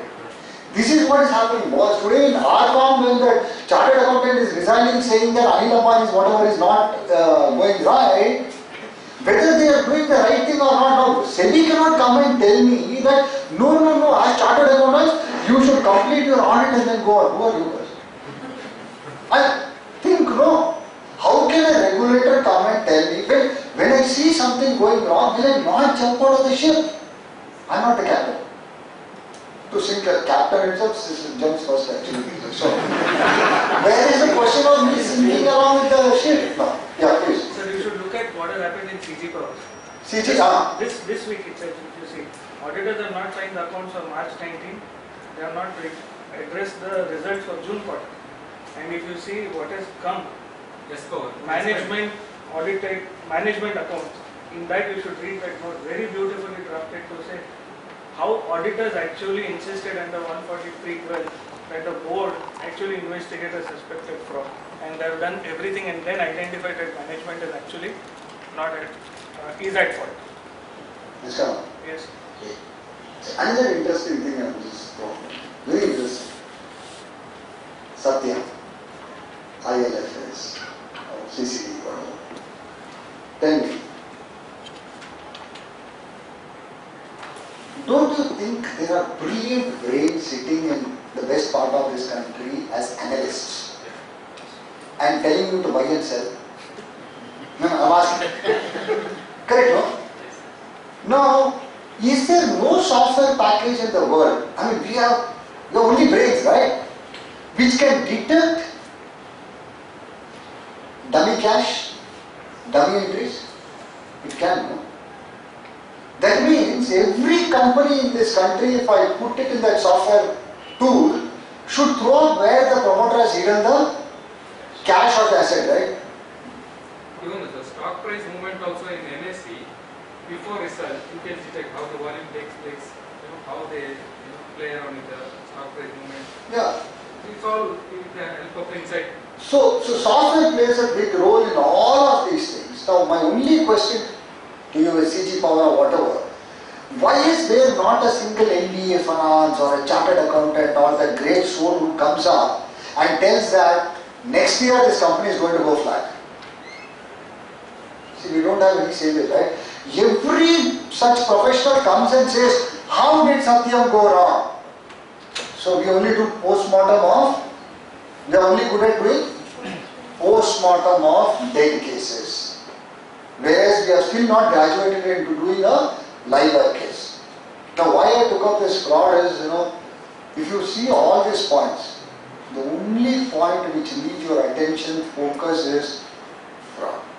Whether it is the auditor's report, whether it is a notes report, or whether it is a board's report, all the three places adequately covers that, and there is no, as you rightly said, so long as I am alive and doing practice, and if I am not, if there is no event in my life, event means, I am happy and dead and gone. The moment an event comes, you become world famous in India. Unnecessarily, actually. So, no changes. This is also idiotic, right? How can a small company have a website? How will you put something on the website? See, certain things they have to be practical. Even for a unlisted public company, they don't have a web address. I don't need it. Means the company say, because I am a 100% OEM supplier, I don't have any customers, so why do I need a website? Now, this is an additional problem for me. Now, if you look at this, dates of meeting. Now, SS4. What is this another animal which has come in? SS1 is board meeting, SS2 is general meeting, SS3 is dividend, SS4 is board's report. Fortunately, only SS1 and SS2 are mandatory, SS3 and SS4 are recommendatory, and if you want, you can comply. Now, they want you to put all the board meeting dates. Earlier, I could have just said the board met 4 times. Now you are doing. Now, same thing is getting repeated in annual return. You are going to provide, so why multiple reporting requirements? Then this is again no change. Now, this is ILFS. Now, look at this. If a director has given this statement consciously that the company is on a going concern basis, actually it's gone concern. There is no going concern there. What is the liability of the directors? 100%. That is, but if you find the newspapers, I don't think they have arrested any director. Only they are after the auditor. Please understand and raise this issue, because of flow, there is something beautiful concept called information asymmetry. What is information asymmetry? it is information flow not getting regulated properly. That is what is killing most of you in this profession, which is flow of information is abruptly getting stopped somewhere and you are not getting to know what you should be knowing from whichever quarters of the company. Okay, this is what I said, my God. Now look at this. My institute has got out this SS4, which says details of fraud reported by the auditor to the audit committee board and also frauds reported to the central government shall be disclosed in the report. Tell me, 67 days. Have you ever come across any fraud getting reported? Myself, have committed this fraud. Please report it in the. Have you ever come across a single annual report in the last 50 years where an entrepreneur has suo moto come and ask the great auditor to disclose that there is fraud happening in the company? Then what am I expecting? It can be a fraud on the company by employees of the company. That is there. That is, see, but that is immaterial. Please understand. Like, I don't want to name IT company where they did the fudging of the medical bills or petrol bills and all that. It's not. I am talking about the real-time ILFS Satyams of the world. Has any auditor sat inside the confession box? Like all they do, Father, I have done this. Any entrepreneur has done this?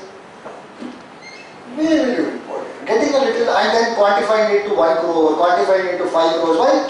Status symbol for fraud. No, I keep asking. Status symbol of fraud has gone to $1 billion actually.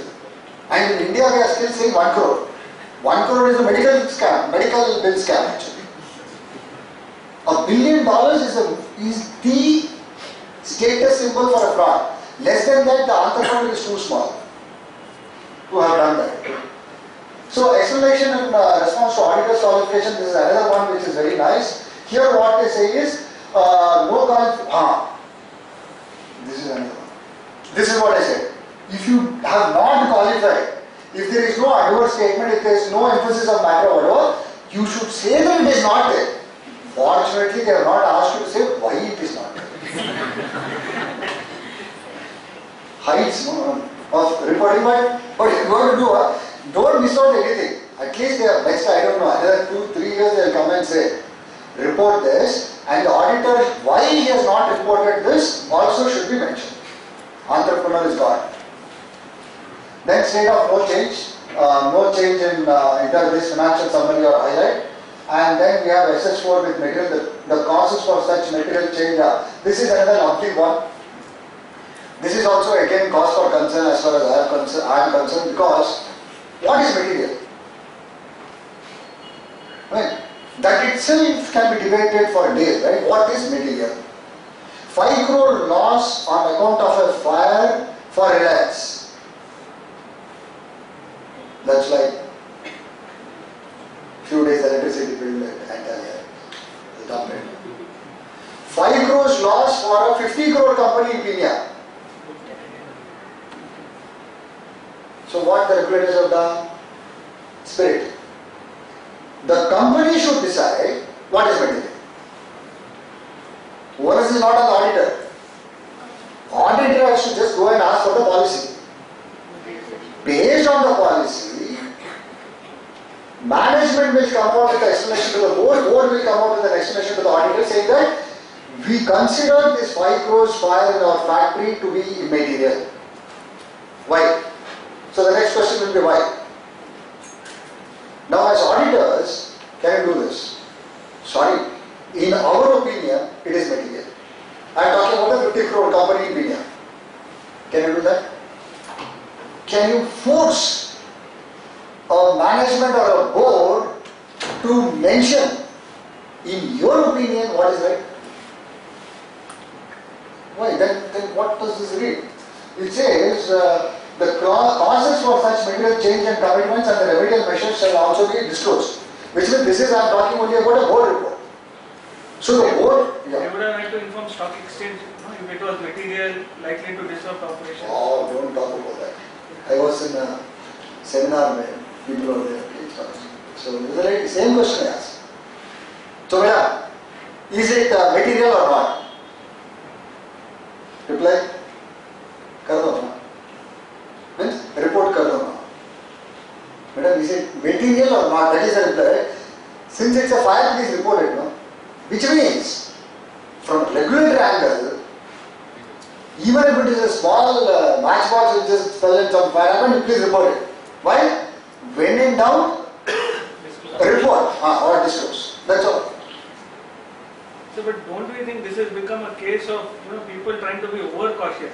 Because the impact on the stock market today, if it is something that is not material, and I say a fire is like one of the factories, it will actually impact the interest of the shareholders by falling prices. Yeah. I am actually causing havoc when there is none. Beautiful. So you have got me into this. Indigo? Are they fighting or not? No, the two promoters, are they fighting or not? Okay. I know newspaper has not reported in the last few days. That doesn't mean, okay, whatever. Are they fighting or not? It is going on. You think it is going on? Yeah, definitely. It had been going on. Lovely. Why did the company not come out with a press release and told the stock exchange, now there is a truce between the promoters and we are looking at a settlement? This is cheating of all. See, whenever you want to rake up an issue, you are saying report. Now, continuation of the story, you have not reported to the stock exchange. So, according to me, you are in violation. This is what I call information asymmetry, friends. Why does, see, you would have seen any of this media following a murder case or, Kulburgi case or whatever. Finally, what happened to the case? Why does the media not come out and say, this is the result? No, forget that, that's a media. Now, this listed company. Shareholders don't know whether to buy shares, not to buy shares, sell shares, what's happening inside the boardroom. How can you keep us in the dark and you talk about transparency and disclosure? And with Mr. X on the board was a big timer, right? How? So to answer your thing on the fire, this is what it is. And you know the funny example they have given on the material thing in a LODR thing? A CEO gets a heart attack. Is it a material disclosure or not? Actually material. Actually. From the business angle, not from the financial. Yeah, it may affect the price, right? Yeah. Material, all of us say that it's material. If not this CEO, next CEO, now what happened in CCD? The CEO is going to come and run the company, right? No? That was also dangerous. That also happened like this, right? They say if the CEO's heart attack happens like how I am addressing here, around 50 people have seen, it's material. If it happens inside the bedroom, this is an example. Only one other person has seen it. I am being very cautious here. If it happens in the bedroom, only one other person has seen it. Hopefully. It's not material. Yeah, they will usually take him to the hospital, it may become alright, next day some stent and all that, and he will come and stand before the public saying I'm good. Right? So understand, this material is such a dicey thing which nobody is clear, and it is the most unambiguous thing which is prevailing in the market, that you as an auditor are helpless, I as a board is also helpless. So this is again become an unknown. Okay, there is a material policy which quantifies saying 10% of my turnover, if something happens I have to report, all that is right. That is something called predictability, that's called certainty. But there are events which are unpredictable and uncertain. How do I report? Think. I'm even talking about only small companies. Leaders who are appointed who have resigned. Now again, this is complicating your life a little more, which is, earlier it said you have to give only this much. Now they are asking for details of name of the person during the year, after they then all those details pertaining to the appointment and resignation details are required to be given for even for a small company. No, sorry, it's exempt, it's for a normal company. No changes for this. And again, this is again another beautiful point for chartered accountants, which is the arm's length. I always think of Sharon Bhai. No, this is arm's length. Anything that happens beyond that, and so long as it is within the hugging, limits, it becomes a related party. I mean, I couldn't have put it more easy than this, right? That's all. So any transaction that can be hugged is a related party transaction. But here, with related party which are at arm's length are also. So basically what it said is which are at arm's length basis, you actually need not have reported. Which are at arm's length you are supposed to be reporting. Correct? Arm's length to be reported or not? So the act tells you not to report, but the format of the EOC code tells you to. Correct, but law requires you not to report, but this SS force is reported. Even at answer, we need to report in SS. Okay? No, they are the guys who prepared the presentation. Actually, it's a credit should go. I am only speaking. So, got the point? So, it's completely contradicting what the law has said. So, today, additional disclosure requirement in the board's report is to even mention about the related party transaction. No, otherwise, where will I get? I will get into notes to accounts, right? You have anyways AS18 or related India stuff where you have reported. But they say no. Board's report is a concise 4-page document, so you please put that also inside the. So what have I done? From a normal 2-page report, board's report, I have just dragged it to 6 pages for a small company and about 20 pages for a normal, regular company. And of course, statement of declaration by, okay, I'm just skipping all this. This is for other than small companies, so I'm not getting into details of this. Some other day on a full-blown basis. Recommendations of SS4 are huge, which is what I told you. So please understand, 14 points of this plus about 8 points of that, about 22 points is for a regular company, which you will cover in the board's report. And apart from that, this is a recommendation. So please understand, what we try and do is we just try and take Infosys thing, which we say that SS4 is only recommendatory in nature. We are not saying whether we complied it or not, because there is a provision in company law which says, have you complied with all the secretarial standards? So you generally will comply with only SS1 and 2. Remaining you can say they are recommendatory in nature. So somebody should come and ask you, so no. So we are not complying. That is when you come in person, I will tell you. So stop, put a full stop on there and close it. Now this is the slide. Tell me, no? Oh yeah, sorry, take the suspense off. So one point on the board report, that earlier that NGT 9 running into about 4-5 pages, is it still required or not required? Required. But there was some amendment that removed it, No. no? What's the status of it? No. The confusion, there is no removal, only confusion. You should ask me what the confusion is. Whether if I put it up in my website, am I in compliance? Or should I attach it along with the board's report and all that? Okay. Now here, if you have a website, you are supposed to upload. That is my first slide. If you don't have a website, attach it. The same one as last year. If I don't have a website and I don't attach it, then I am in violation of 134. If I have a website and I don't put it up on the website, I am in violation of 134. So, confusion to be resolved is, put it in the post. Whatever it is worth, another 2 pages, it is going to become thicker.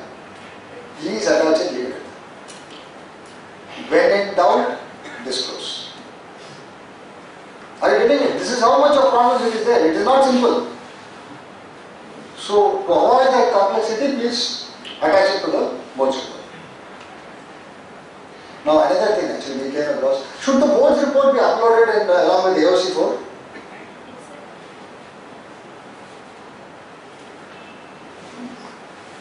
I think yes. Sure? Yes. Should notice of the annual general meeting be uploaded along with? Yes. Should accounts be uploaded? No, some companies companies actually have only blank sheet actually. There's such bad guys. Oh, don't ask. So, notice need not be attached to the notice. Tomorrow if there's a problem, you can change it. So. No, in case. At a later date, suddenly you find, oh my god, I missed one item. It's not mandatory. Okay. Board's report, some companies follow, some companies don't. But good practice is to upload it in the. But again, the problem is if you upload board's report, you can't make any changes thereafter. Back there. Still. 100% accounts have to be uploaded. Clear? So this is how the whole uploading process happens when you do it. And I will go to the last slide. I will go to my institute next. Yeah, so now please complete. After 2 hours, what are you trying to tell me? No, means you are asking me. Okay? This is shocking, which I came across. And that's why I said I'm going to give you a good lead. Look at this, no? How crazy. Can you shut down an MSME? Not resigning the government, not being a company registered. Which means I go back to my original question to ask you whether MSME can be a company or not.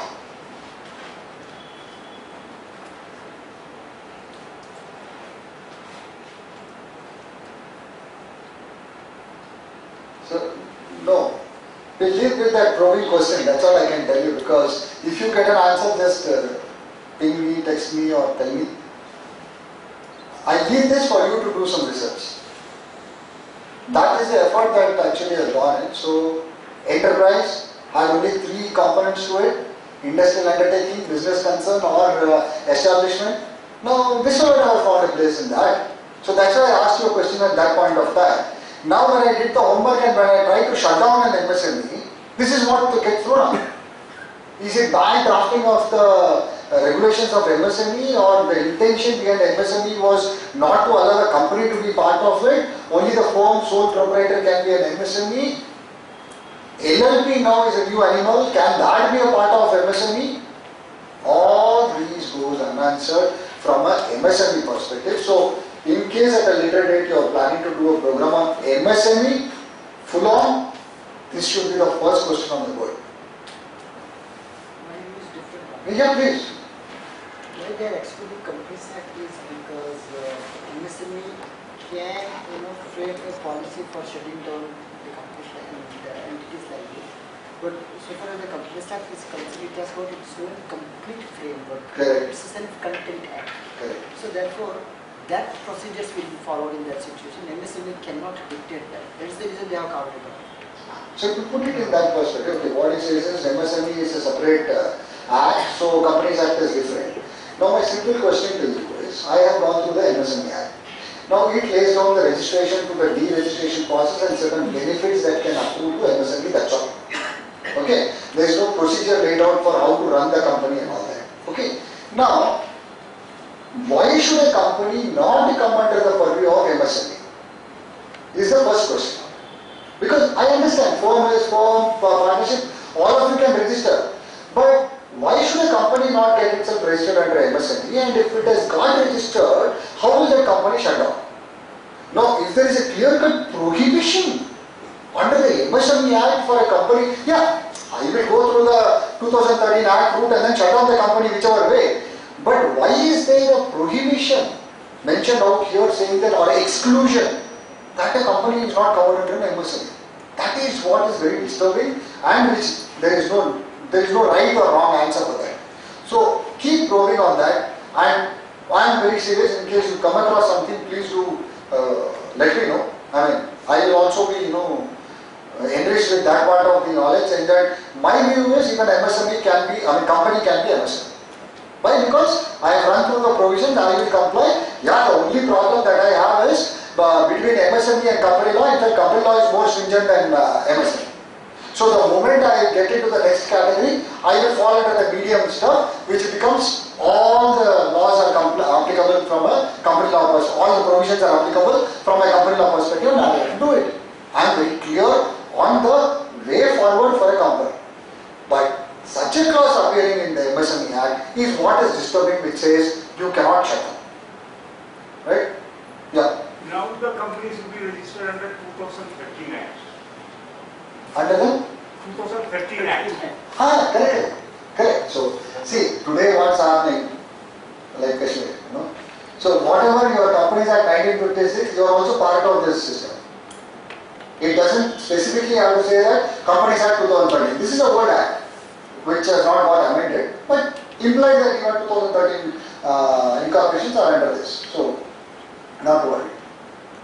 Yeah. So, with that, I shut my presentation. Thank you all for a very patient. It's good to see on a Saturday such a big gathering. At least, Saturday morning. Yeah, early morning. Yeah. So, thank you and hope to see you soon. Thank you.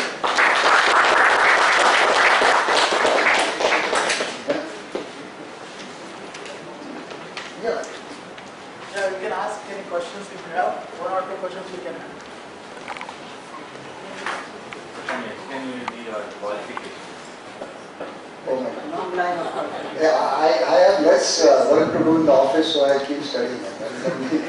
So the latest is very interesting, which is CCEPI, which is an international equivalent to CPA, which is compliance of professional ethics, and it's more to do with ethics and compliance.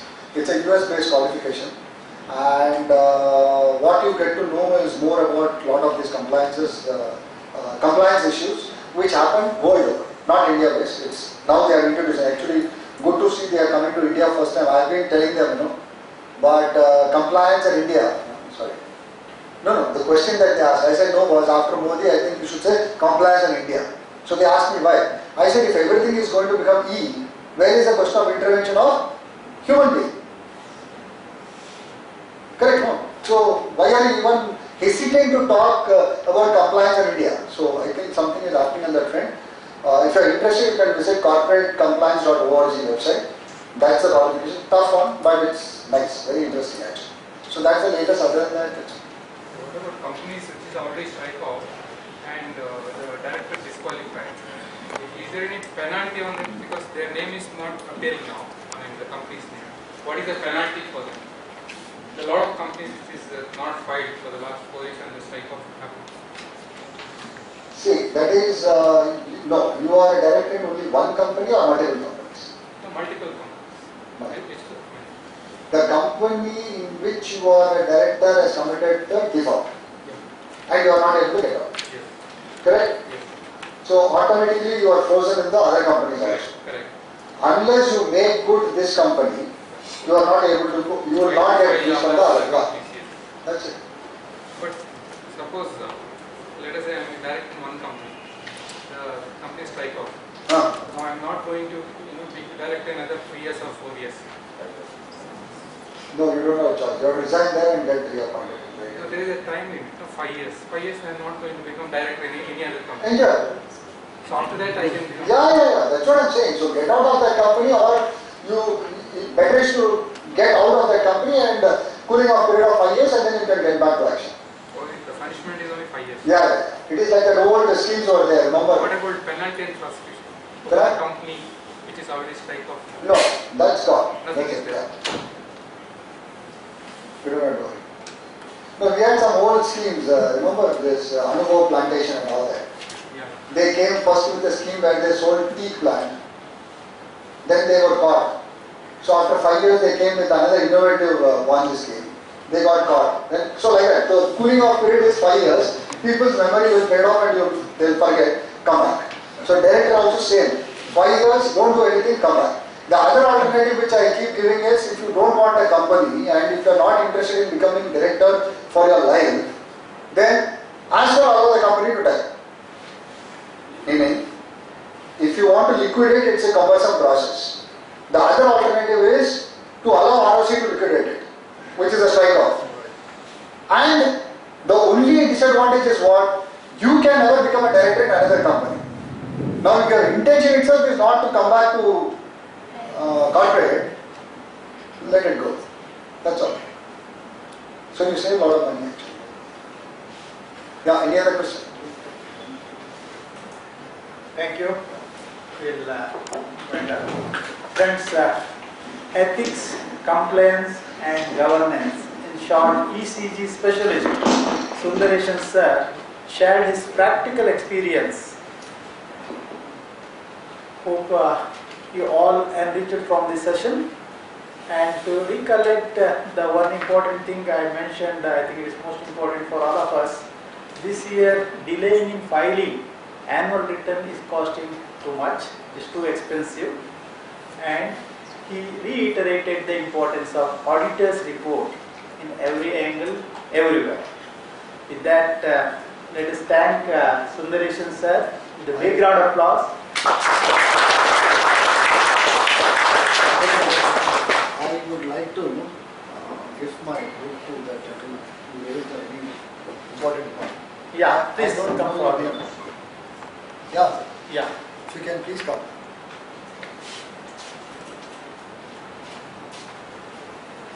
So, one relevant point, which I had to take away. So, so learning is two-way process, right? So, thank you so much. Please come.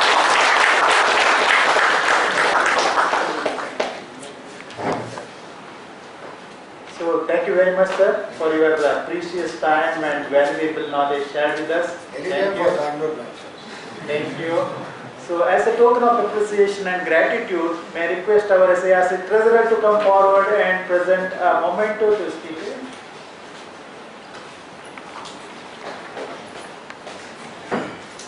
Please thank the speaker once again. One more for the wall. From Bangalore branch. Thank you, CFO Panna. Every time it is becoming better. Yeah, friends, the PPT is already sent to all of you through your email ID. It is already sent. With that last and most important thanks to each one of you for your participation, your eagerness to learn, your inclination to learn made us to organize this program. Thank you very much. Keep coming.